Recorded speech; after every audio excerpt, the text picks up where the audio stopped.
This time of year, I wrote a book called The Immortal Nicholas, and it was a story that I wrote for my kids originally. And it's a story of the made-up part of Christmas.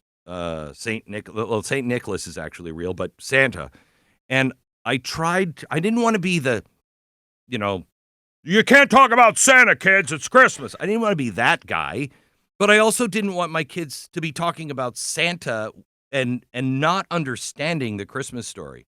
And so it's called The Immortal Nicholas, and it takes you through the Christmas story and explains Santa's eternal nature, if you will. It's really my best effort to try to make sense of this time of the year. But there are so many parts of the Christmas story that we don't know or we don't really think about. And one of that is the three wise men. What were they doing leading up to the birth of the child? Who were they? When did they actually arrive? Because I wasn't in Bethlehem. And so we have Dr. Wave Nunnally. He is Evangel University professor. Is that how you say it? Evangel? Yes. Of Early Judaism. Go ahead. Yes, Evangel University. Evangel University. And are you Jewish or are you Christian? I am not Jewish. I am Christian. Okay. And you're over in Israel, right? Or you've been doing... have been recently, but am now happily at home here in the United States. Okay. So really the real history of what that was like back in that time. Who were the wise men and why are they important and what were they doing? So the wise men are important, but they actually, Glenn, they don't show up at the birth of Jesus. Right. According to Matthew chapter 2, verse 16, we're told that Herod killed the babies 2 years old and under, according to the time that he had ascertained from the wise men. And so these guys are actually getting on the scene at least a year and a half, up to 2 years after the birth. And so really the only true birth narrative that we have is in the Gospel of Luke rather than Matthew. Right. And so the wise men, how did they know each other? What were they doing? They were kings? What did that even mean back then? Yeah, very good question. And the reason for me is because so many people see them. The Greek word is magoi. It's where we get the word magistrate or magnificent or magnanimous, M-A-G. Yeah. And it basically, in Greek and in the classical Greek authors, they're using that for very important people. But for whatever reason, modern scholars have turned them into sorcerers, astrologers, diviners, and that kind of thing. And it really throws people for a loop because, what are sorcerers, diviners, and astrologers doing at the birth of Jesus? And then why do we never hear about them repenting and renouncing the black arts and then embracing Jesus as the true way? So who were they actually? Well, there is a use of that word magoi, magi, for Persian astrologers.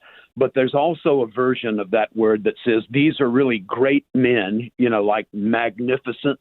They're great men, or they're very important men. I wrote part of a book back in 2004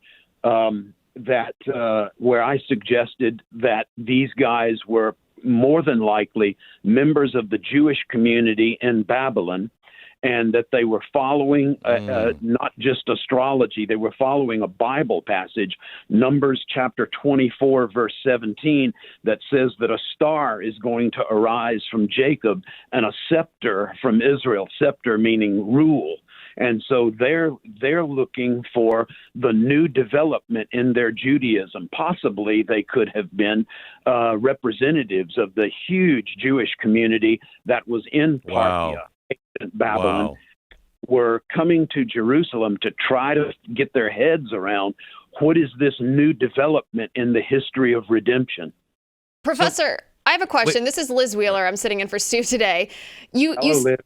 You say that there's not necessarily historical substantiation for the fact that the three wise men were astrologers. I find that fascinating because just like any part of history, the left likes to try to rewrite Christian history. Do you know when that narrative that the three wise men were sorcerers or into the dark arts, when did that emerge in that narrative emerge in history? It's actually beginning in the 2nd and 3rd centuries A.D. The early church fathers, kind of like the disciples of the disciples, the apostles. They're beginning to suggest this as early as 100, 200 years after the time of Jesus. So it's really a long. It has a long-standing history as one approach to trying to understand who these people were. By the way, there probably weren't 3 of them. That also shows up not in the New Testament, but in much later writings. And more than likely, there were lots of them because, A, you don't travel in small groups, especially the kind of journey that those guys had to take over 9,000 miles to get to the land of Israel, and across a desert on the trade route at a time when there was a sort of like a Cold War going on between the Empire of Rome and the Empire of Parthia.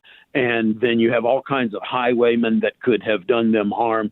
So you don't travel as a small group. It was more than likely a dozen or more, maybe dozens who were traveling. And they got the attention of Herod the Great immediately because these people, these 2 different empires, Rome and Parthia, were in a stalemate in their war against one another. And these guys show up speaking a different language, dressed differently, and they're asking a question that bugs the heck out of him, and that is, where is he who has been born, not appointed by Rome like Herod the Great was, but born King of the Jews?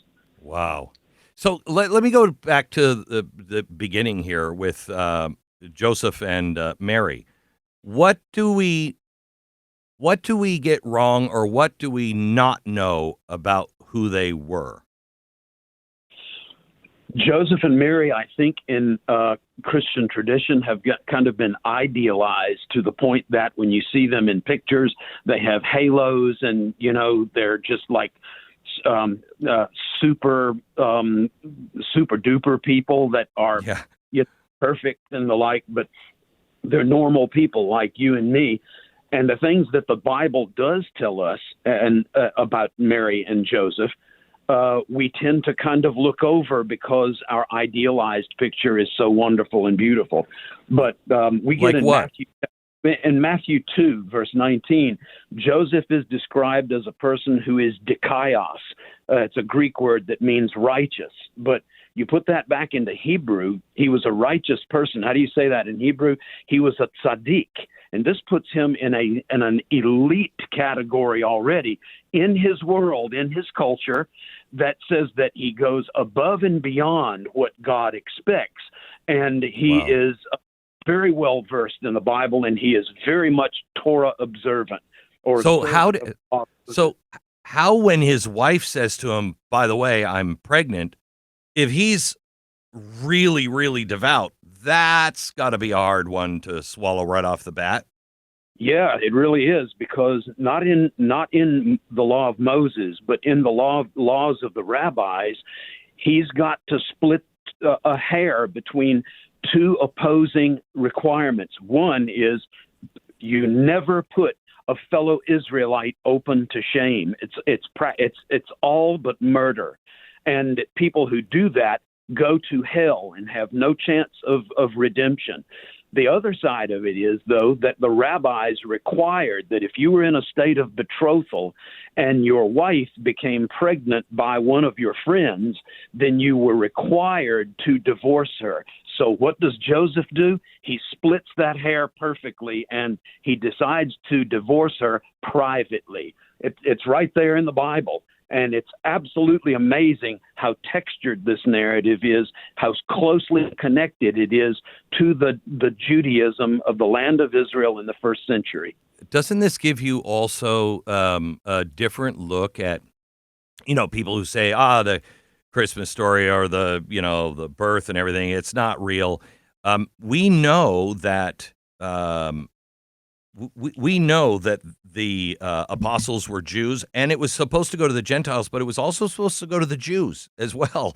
And this would have been a death sentence for the story right off the bat, that they were betrothed, she was pregnant, and that's the Godhead, the baby, the result. Wouldn't that just be, that would be horrible to say in that society.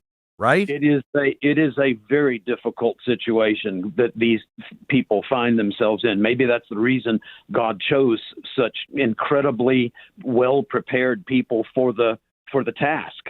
You ask about Mary. Mary was a person who's described as a favored one by Gabriel. She's a virgin, and that's important in that culture. She had kept her integrity. It also she calls herself a bond slave or a bond servant of the Lord twice, and she quotes scripture by heart, and she goes above and beyond, like Joseph, the requirements of the Torah, because they went, according to the Gospel of Luke, chapter 2, verse 41, every Passover she went from Galilee to Jerusalem, and women were not required to keep that law. Men, yes, but women, no. And so you've got both of these people. They're sold out. They're in this all the way, 100%. And that's I think those are among the reasons why God picked those people as opposed to maybe some less committed folks. We're with Evangel University professor of Early Judaism, Dr. Wave Nunnally. Doctor, the idea that they had to go to Bethlehem to register for the tax, I've heard from so many scholars that didn't happen. Did that happen? I believe that it did, Glenn. We have evidence from a first century Jewish author named Josephus Flavius, and he records census activity taking place in the Eastern Mediterranean at this very time. There are some small differences between his account and Luke's account of the census, but we've definitely got census activity going on, and there's a reason for it.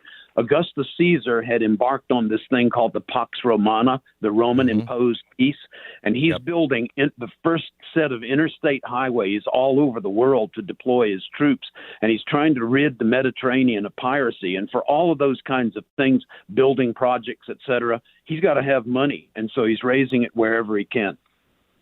It's amazing. It's always good to talk to people who actually know and have spent their life studying this. Thank you so much, Doctor. I appreciate it. Hey, you're very welcome. I want to congratulate you on taking on the topic and sticking to the facts. Can I tell you a super quick story? Real quick, yep. Real quick. I was in Israel, as I often am, and teaching a study group, and we were at the Church of the Annunciation in Nazareth. And this lady said, look, after you've taken away all the myth and all the legend and no Christmas trees and no Tiny Tim and no little drummer boy in the corner, what are you left with? And the answer was from another person in the group was, I guess just Jesus. And that's what Christmas really is about. It is. It is. Thank you, Dr. Wave Nunnally. You can find him at wavenunnally.com.